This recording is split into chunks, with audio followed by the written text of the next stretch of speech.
Good morning, everyone. We're going to be talking about remote learning and how to achieve that, how to be successful with it.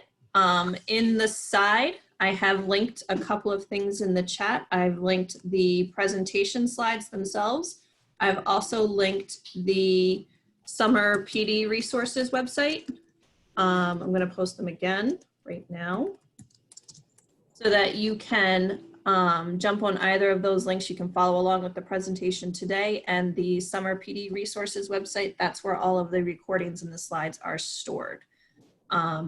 So how we've done this in the past is I run through my slides. It usually takes about 20 minutes or so to do the slides. I pause to see if people have questions along the way. And then we kind of wrap up and I answer any questions, concerns, specifics, anything that you guys have. We kind of do that at the end. So feel free to use the chat on the side if you're more comfortable with that. Or if you want to keep like a piece of paper on the side and just kind of write them down as we go along, you can do that too. So we have a good mix of grade levels here. I see a lot of K2, a few middle, a few high, a couple from Woodland.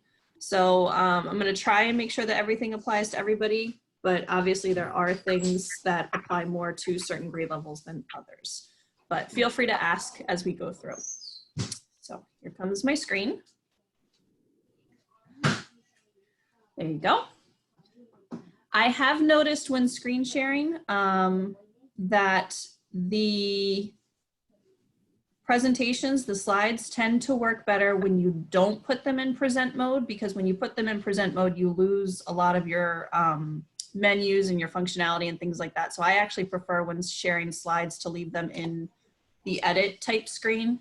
It just makes it easier to manipulate around. You lose some of the, if you're doing it for a game or those more interactive type things, you definitely want to present so you get that clickable aspect where you can click from slide to slide and jump around. But when you're just sharing information, it tends to work better when you leave it in the edit format. It just fits better with everybody's screen. So now that spring's done, everybody's ready to go back to normal. Everybody wants to jump back in the classroom. But we know that there's some logistical concerns with that. There's some safety concerns with that. So it's very likely that remote learning, or at least online learning, is going to be a big part of our new normal. So we want to make sure that everybody's equipped for that and everybody is able to be successful at their own level with that. So online learning is new for everybody. I know everybody tried it in the spring. Everybody had successes. Everybody had things that they needed to change or do better with. And most of us figured out that it's not simply taking those workbook activities, those things that we do in the classroom, and just throwing them online, throwing them into Google Classroom, because that's not online learning. A lot of the things that we're going to do, if we're doing them online, we're going to actually have to change what they're asking and what they're doing. Our tests and our assessments can't just be regurgitating information, because kids are going to Google that stuff. So we have to change how we teach. And as we do it, it's going to get easier. As you practice it and you do the strategies and the skills, it's going to get easier. We're going to talk about 6 things to be successful with remote learning. And remote learning has to be authentic. It has to be familiar. It has to be simple, flexible, organized, and concise. So I tried to take a lot of the strategies that people have shared with me, a lot of the things I read about online, on Facebook, on Twitter. I tried to make everything that I thought would help everyone be successful and put them into these 6 categories.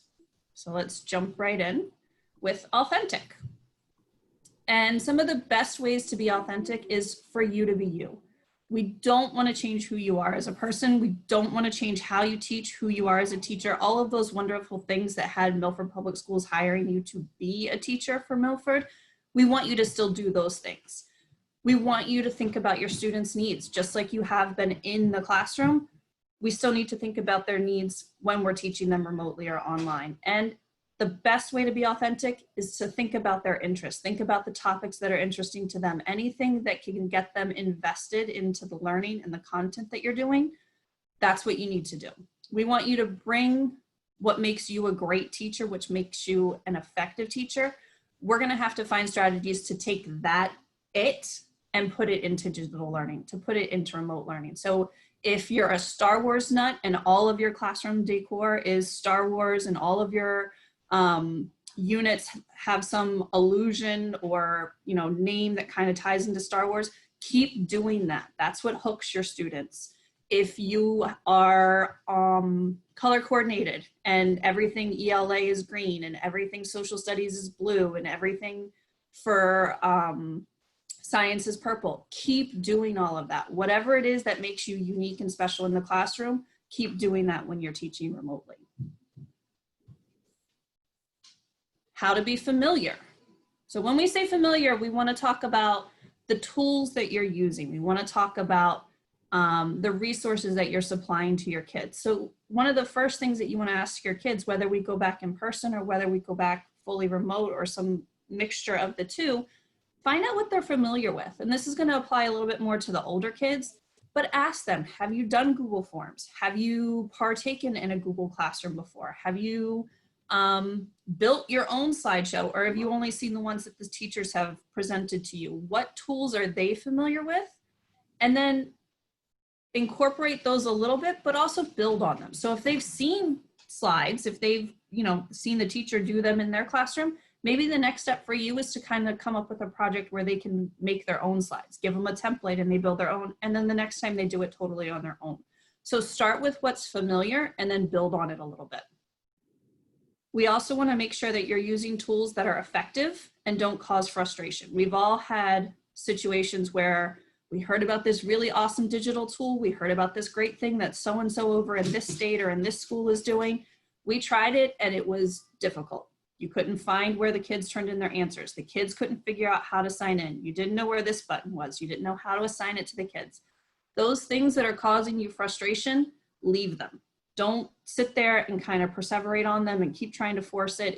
If it's not working for you, that's okay. Move on and do something else. Find another tool that does something similar.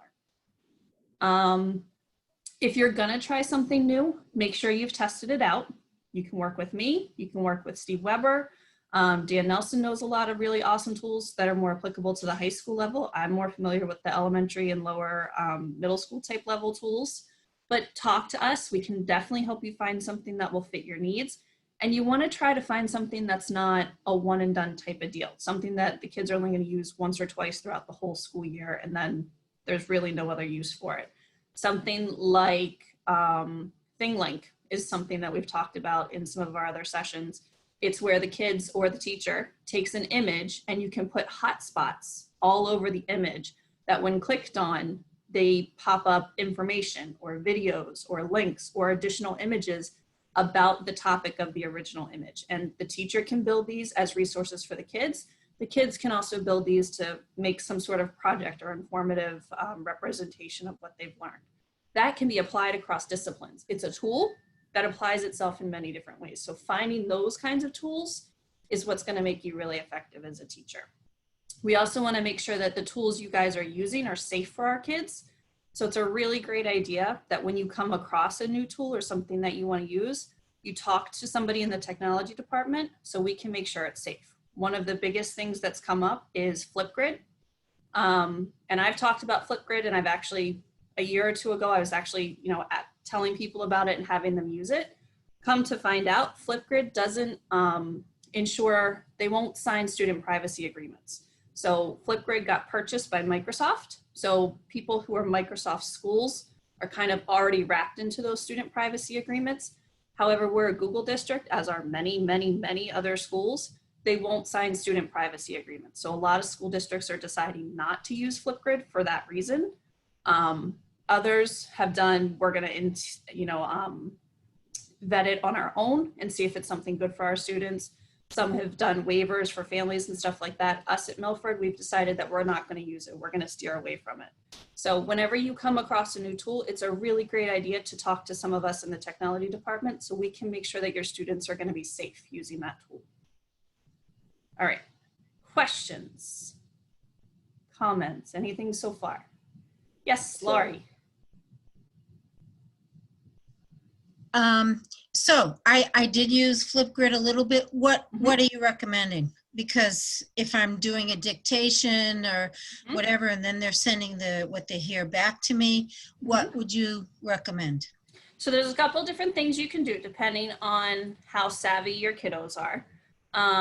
If they're pretty savvy with taking videos and such of themselves, for example, on their phone, and then they can upload it to you directly in Google Classroom. That way everything's kind of in one platform.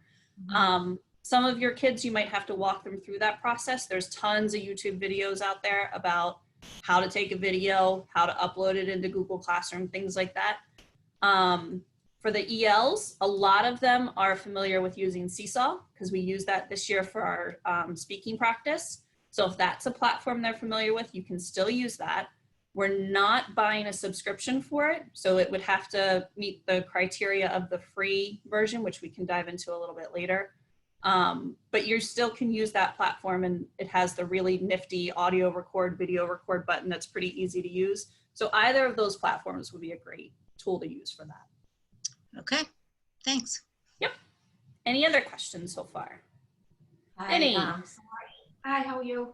I did use the Flipgrid before, and I agree with that assessment that I didn't feel they were safe on it. Yeah. How about this new thing I'm hearing about Nearpod? Do you know anything about that? I do. Nearpod is very similar to Pear Deck, which we have a full subscription to. So about 3 years ago, the two products kind of came out at the same time. They were big competitors. And some of the things that Pear Deck offered in their premium packaging, Nearpod offered for free. And some of the things that Nearpod offered in their premium package, Pear Deck offered for free. We decided to split the difference, and we just bought a full district license to Pear Deck. So basically anything that Nearpod can do can basically be done in Pear Deck. There are, some differences, just like there are between slides and PowerPoint. There's, discrepancies, but there's a lot that you can do. And it basically, for those that haven't used it at all, because we've had it for 3 years and many people haven't used it, it's a way to build a slides presentation, and you can implant interactive slides so that when the kids are viewing the presentation on the Pear Deck website, they respond. They can draw pictures, they can click on multiple choice questions. You can have them do interactive things and responses right in the PowerPoint. You don't have to incorporate other websites to get those interactions. But yeah, it's great. And you use it right from your slides. When you're making your slides, you go to the add-ons and you use the Pear Deck add-on, and you just insert those interactive pieces right there. Okay, thanks. Vinny, you had a question? Just quick. Do you guys have a list of vetted tools or websites already somewhere?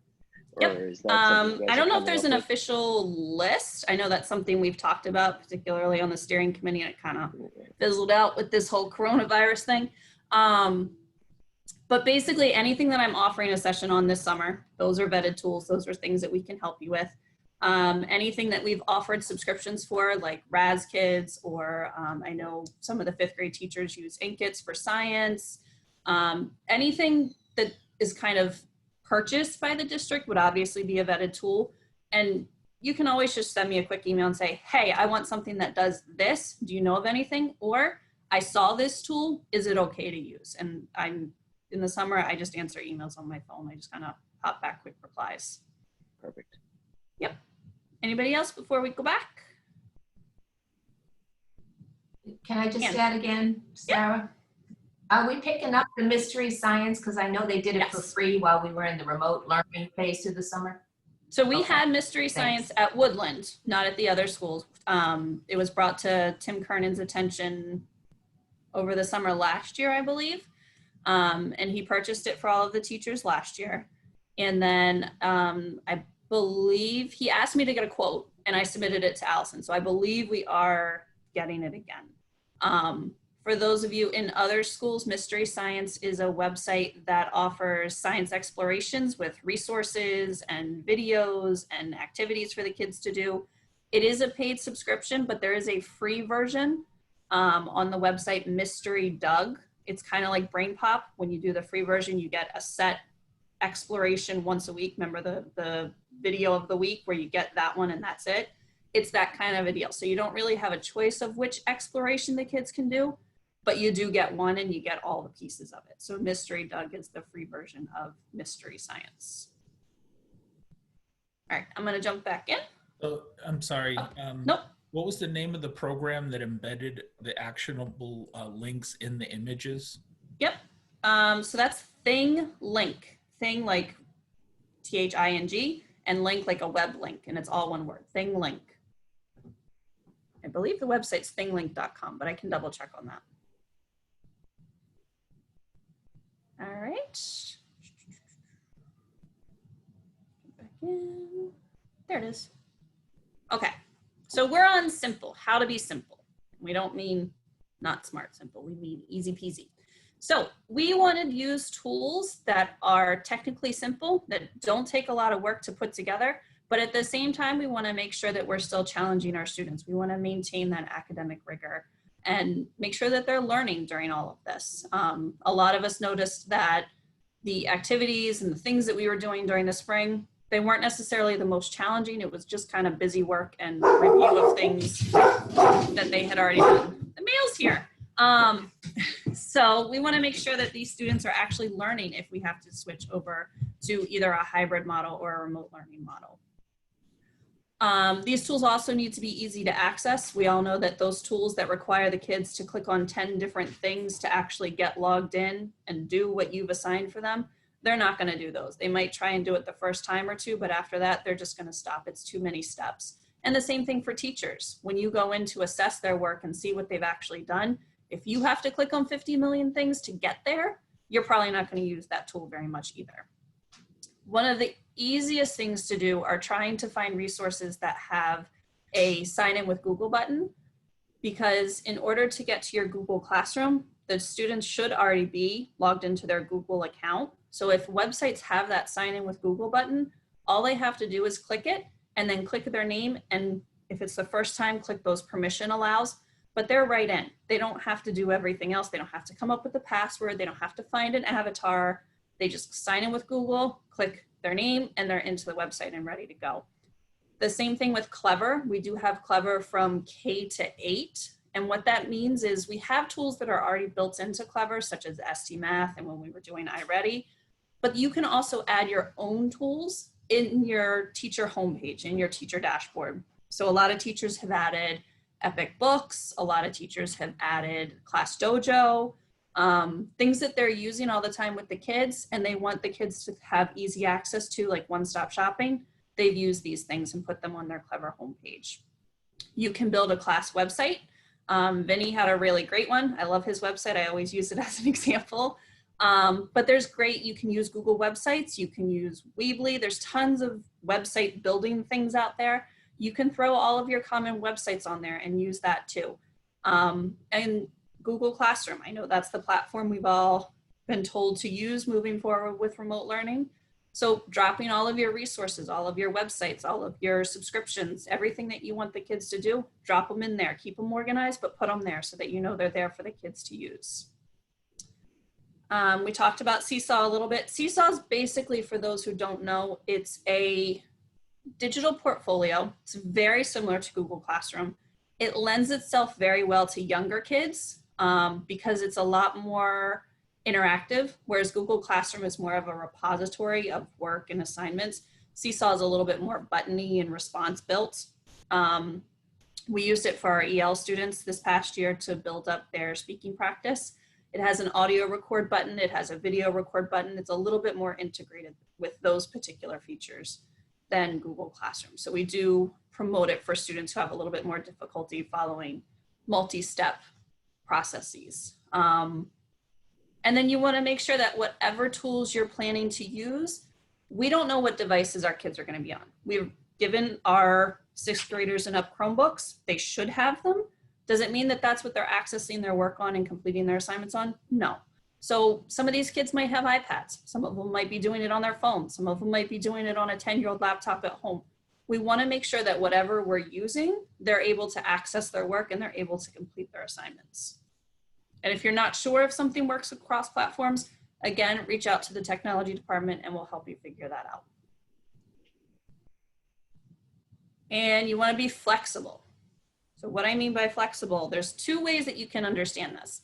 The first one is that you want to give your students a little bit of choice. You want them to have flexibility, because the way they demonstrate and show their understanding, they should have a little bit of control over that. There's a lot going on right now that they have no control over, and we don't either. So by offering them different choices of how to actually show you that they know what's going on, they're going to be more likely to complete that, and they're going to feel a little bit more secure. So something like a choice board, or, you know, 2 possible outcomes of a project, like you do this brochure or you do this video recording. So those kids that are a little more outgoing and want to record a video, go for it. The kids who are a little bit quieter and are better with putting their thoughts and their understanding into words, typed words, they're going to make the brochure, but you're going to get understanding products from both of those. The other side of that is to be flexible in our expectations. Not that we don't want the kids to do the work, but we have to be understanding that these kids are coming from all over the place. We have kids who are going to be turning in their work every day, some a day early. They're doing schoolwork for 7 to 8 hours a day, and they're awesome and they're doing great. Then we're going to have kids who are kind of, you know, sitting in the closet because it's the only quiet place they have at home, and they only have 20 minutes to get as much done as possible. So we have to be understanding of what's going on in their homes, and so that we can be supportive and help them get the most out of this remote learning for them too. If it's happening a lot, if we have those kids who are never turning in assignments, those kids who are never jumping on those Zooms and those synchronous meetings, that's when we want to reach out to administration or our SEL people in our buildings. Lisa Kincaid, they've reached out to so many families during this whole spring and continuing over the summer. So we want to make sure that we get them involved if we feel like anything needs a little bit more attention.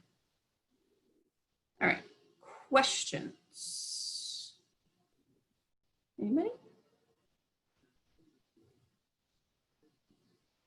All right, I'll keep going. All right, so we want to be organized. And when I think of organized, I think of how my 2 personal children experienced remote learning. One's in 6th grade, and she flip-flops between 2 teachers similar to our 4th grade model, one for humanities and one for science and math, and then she had all of her specials. My other child, my 4th grader, he has the same teacher all day and then his specialists. And the teachers' ways of using Google Classroom were very different, and that's okay. But I got to see what worked and what didn't. So how you do whatever plan or however you teach, how you implement it and how you express your expectations to your students, that's going to make a big impact. So you want to make sure that your resources, your tools, your assignments, they're somehow organized, they're somehow sequenced or sorted in a way that makes sense. And you probably have to explain that system to your students. If they don't know why things are organized a certain way, they're not going to understand the system, and they're not going to know how to use the system to its best advantage.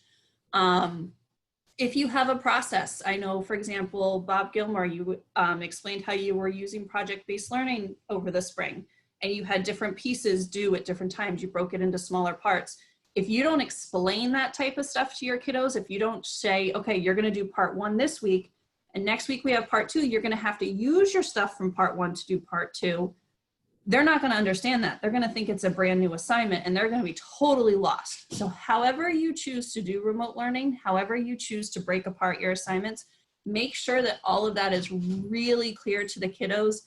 Maybe make a video about it, keep that video posted at the top of your stream so that they can keep revisiting that. You want to make sure that your expectations are very clear. If you send out a slides assignment that has 5 slides, make sure that your expectation is very clear. Do you want them to do all 5 slides? Do you want them to do 2 math problems on each of those slides? What are your expectations for what you're giving them? And then you also want to work with a colleague, whether it's a teammate, whether it's someone in a different grade in the same content area, whether it's me or Steve Weber, we're happy to work with you guys. And make sure that whatever you're posting is organized and sensical, because we're coming in from the outside. not knowing anything about what's going on. So we can tell you, oh wait, this doesn't make sense here, or you need to add directions on how to do this. So we can kind of help you see some of those pitfalls that you don't always see when you're in the trenches. And then you want to make sure that you're being concise. So to be concise, our students are so overwhelmed and overloaded with directions. They're getting directions of how to log into Google Classroom, how to log into Google, how to log into Clever, how to go into BrainPop, how to make this account, how to do that account, how to work slides. It's a lot. Just like you guys are getting a ton of information about all the different tools out there and how to use them and what to do with them, they're getting the same thing on their end. So we want to make sure that what we're giving them is really necessary information. We want to make sure that they have videos to follow. Just like some of you do better when you have video tutorials, give them videos to follow in addition to any worksheets or handouts that have directions. If it's a big task, break it down into smaller manageable bites. Whether you say, okay, this is what you do on Monday, this is what you do on Tuesday, this is what you do on Wednesday, or if you take the week approach, this part's for week 1, this part's for week 2. Break it down so that it's more manageable. Give them lots of visuals. When things have arrows on them or numbers, or if they're color coordinated, kids are better equipped to follow those things. And if you're telling them to highlight something, show them how to highlight. Give them a little icon of a highlighter. Those things that we do on our board in the front of the room, we want to carry all of those scaffolds, all of those prompts over into our digital learning and make sure that they're still present. Most kids do really well when they have a checklist or a to-do list, or just everything's laid out real short and sweet for them. They can go through, they can cross them off, they can say, okay, I'm here, my next step is here, or I'm going to skip that one, I'll come back to it. Give it to them in a really chunked out way so that they can follow along. And then some of these didn't fit so much into those categories, but I felt they were really important to hit on. Not knowing how we're going to be told to do remote learning. If we are fully remote, we know we're going to have instructional time, but it's also really important to give our students that time to check in with each other, to build relationships, to get social. Because if we are going fully remote, chances are some of those kiddos are in their house all the time and they don't get out.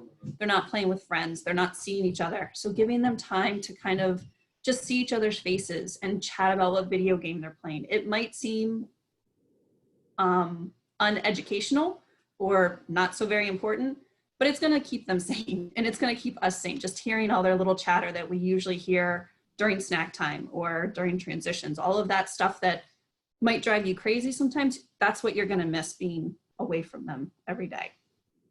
You want to use unstructured office hours if you have any, if you've built any in. That's a chance for the kiddos to come and ask for help, to say, I don't understand this. I don't know how to do this. I don't think of it as those extra help hours that we've been offering before and after school. I think of it more as the kid raises their hand and said, Mrs. Boyle, I don't understand how to do this. That's where those office hours apply to me. They're necessary.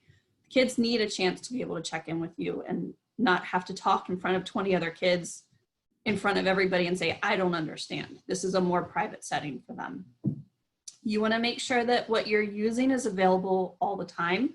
One of the things that we ran into was Epic Books. If anybody uses Epic Books, they're traditionally locked down at home. You can't access them at home.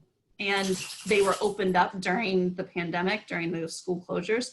But my understanding is that they're going to be locked down again when we go back. So that's not necessarily going to be the best tool for us to use to get our kids reading digital text. We're going to have to figure out something else. They'll be available during school time, but not if we're doing fully remote learning. So anything that you're using, videos, websites, visuals, you want to make sure that those are open during all hours. You want to maintain successful patterns. A lot of teachers had a success if they did morning meeting, not necessarily every morning, but maybe once or twice a week they did morning meeting. They did their class circle where they checked in. Things that worked in the classroom, if we can figure out how to put them out there digitally, they're probably still going to work digitally as well. Reading groups work really great in breakout rooms and things like that, or just having a few of your students sign into your Zoom at a time. That works. And you also want to make sure that you're being present, that you're showing yourself. Kids respond really well when they see you. If you're just some voice or some text or some slides that are always thrown together and your face isn't actually there, they don't actually see you talking to them and your facial expressions, they're going to check out.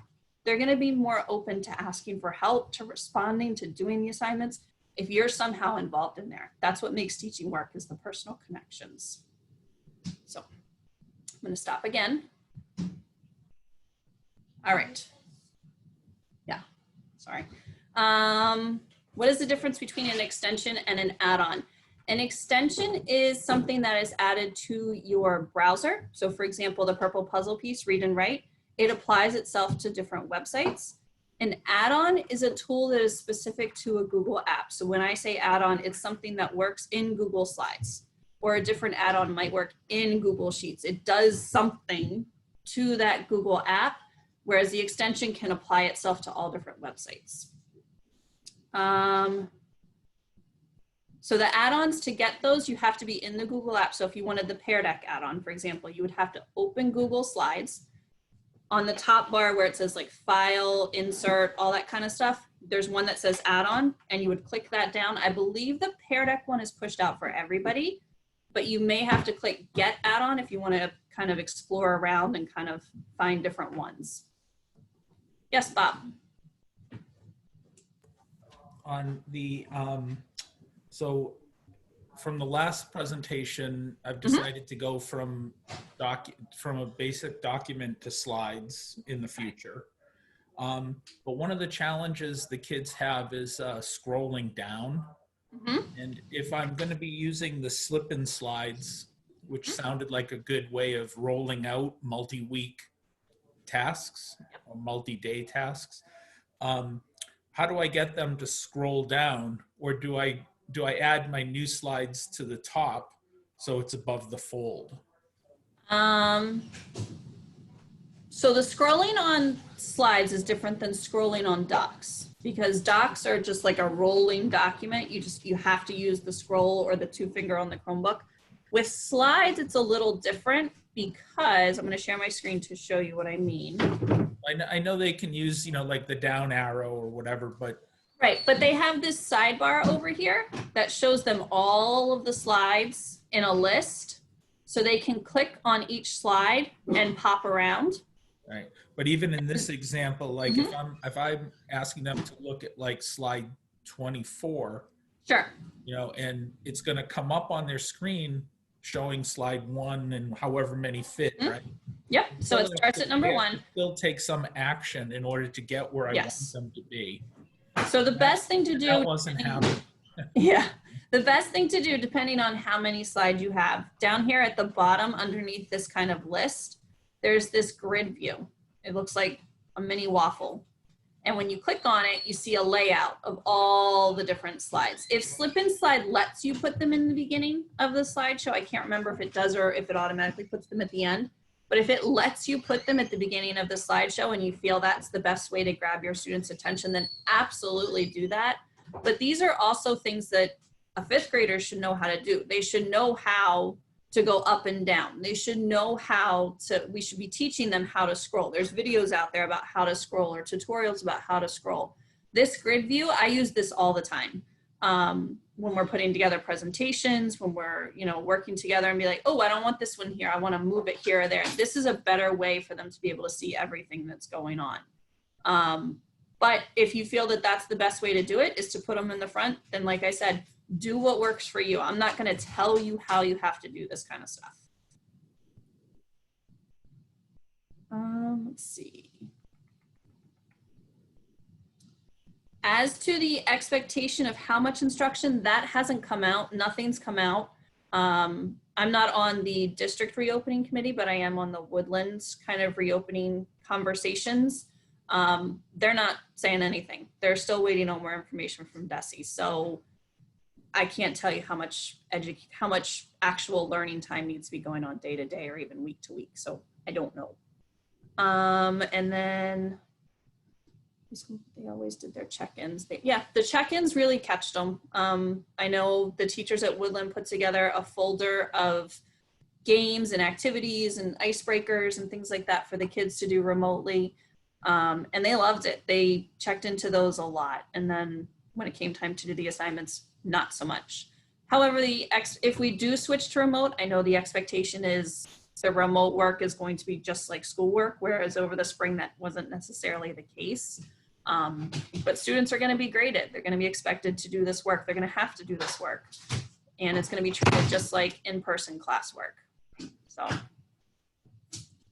and then if we go remote, I know that the district is pushing a few core tools, the first one being Google Classroom. They want everybody using Google Classroom. They want everybody using talking points as much as you can to do your parent communication in lieu of other apps. I know some people use Dojo, some people use Remind, some people use Class Tag. They really would prefer that everybody use talking points because it has a built-in translation feature. So if you send one message out, it connects to X2 to find the family's preferred language, and it translates that message into those preferred languages on their end. And then we'll also do a reverse translation coming back. So they can type their response in Portuguese, Russian, Vietnamese, and it comes back to you in English. So they are preferring that particular platform. And Sarah, are we already set up to use that? Could be, well, as much as can be over the summer. Everybody has an account. You go to Talking Points, you sign in with your Milford MA. I think there's a sign in with Google button. You just use that. If not, just sign in with your Milford email address. And then once classes are figured out, once classes are assigned, those classes get sent to Talking Points. So all of that will be done behind the scenes. For L teachers, SPED teachers, content teachers, the setup's a little bit different, but you should still be able to communicate with your families and stuff like that. I know some teachers were playing around with like a trial of it and a free version of it before school ended. It's the same. It's just everything's kind of automated now using X2. Thank you. Yep. Those are the only two I know we're pushing. There are others that we've purchased as a district that would be awesome if you guys could use them and, you know, make our money worth it. We purchased Newsella for Woodland and Stacy. We purchased Pear Deck for the whole district. We've purchased, what else did we purchase? Brain Pop for K-8. So you can use that. And there's a few other one-off things here and there. Like for example, Woodland has purchased Mystery Science. So if people are using that, that's awesome. Stacy Middle School, they're using the Alex math program, I believe. So there's different things in the district that are being used. Anything else?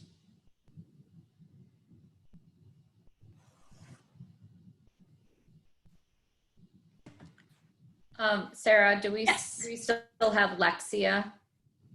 So Lexia is a Title I program that's purchased through the Title I department. And my understanding of the way that works, and I could be totally wrong, is we have a certain number of licenses, and Brookside first grade, I believe, gets all access. And after that, it is fully for kids who are in part of reading intervention.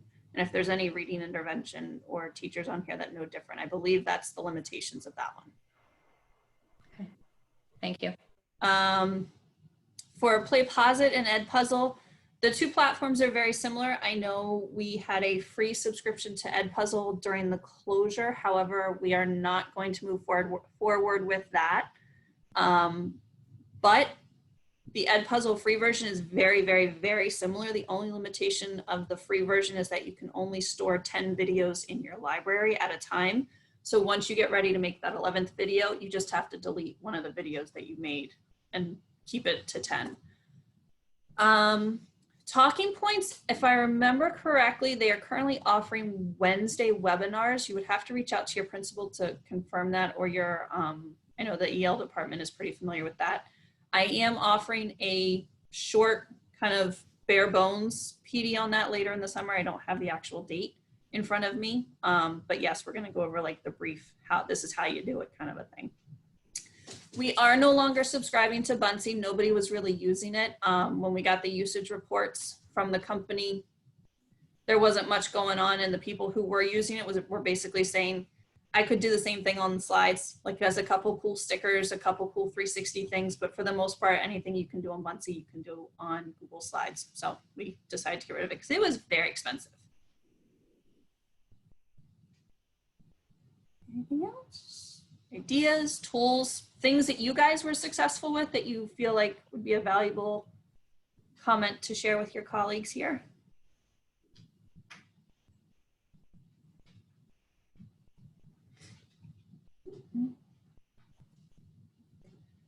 All right. Well, that's it. The only thing I had left was just using what's worked in the past, not trying to overwhelm yourself or the students, not doing everything at once. Work together and just take it step by step. Don't try and push yourself too hard. It's going to get easier as you go along. It's great. Just like when we rolled out Google and we said, okay, try this. Now go a little bit more. Now go a little bit more. Like, just kind of keep challenging yourself a little bit as you go along. But the kids are good at this. You guys are good at this. You're way better than you think you are. I think we tend to want to be perfect as teachers. We're in front of the classroom. We want to be perfect for our kiddos, and we need to show them that it's a learning curve, and they'll get it too. Ooh, I love Ditch That Textbook, Paul. They're awesome. I use him all the time. Who's the other good one? Shake Up Learning is really good too. She's got some really great ideas out there. Best way to embed a video on slides. So there's two ways you can do it. You can take your video and you can put it into Google Classroom, or I'm sorry, not Google Classroom, into Google Drive. And then you can just kind of pull that video directly into your slides. I personally prefer the YouTube method, where you take your video and you upload it into YouTube, because then you get a website link to it and you can reuse that video in a lot of different ways. I can reuse it in Edpuzzle. I can throw it onto a Google Sites. So I prefer that method. And the really cool thing about using the YouTube link, the insert a YouTube video, is that it gets its own little play window and the kids can play it right on the slide. They don't have to open up a new window. It doesn't send them anywhere else. So both methods work. Yes, Suzanne is an expert at Lexia. She's my go-to person. Anytime people say, how does this work in Lexia? I'm like, I have no idea. Go ask Suzanne.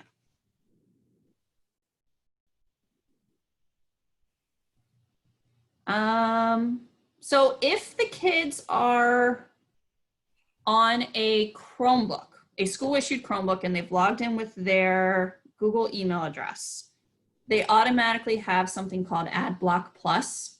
So they get a lot of those ads. You'll notice if you log in with your, if you're in Google Chrome, not Google email, but Google Chrome with your school account, all of those ads and stuff on YouTube are kind of gone. You just get the video stream on the side.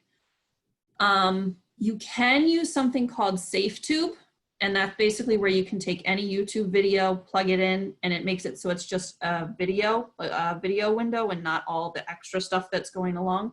But when you use SafeTube, you lose some of the ability, you lose the ability to directly implant from YouTube. So if you're worried about kids and videos and all of that kind of stuff, then yes, definitely use the SafeTube. You'll just have to send them the link from SafeTube and not use the video implant, the YouTube implant type thing. But if you know most of your kids are on their school issued Chromebook, then you'll be all set because they already have that blocked. Plan to have Chromebooks for all K-2 students next year. I don't know. I know a lot were ordered. I don't know if the plan is to do one-to-one or who needs one at home kind of a thing. I'm not sure.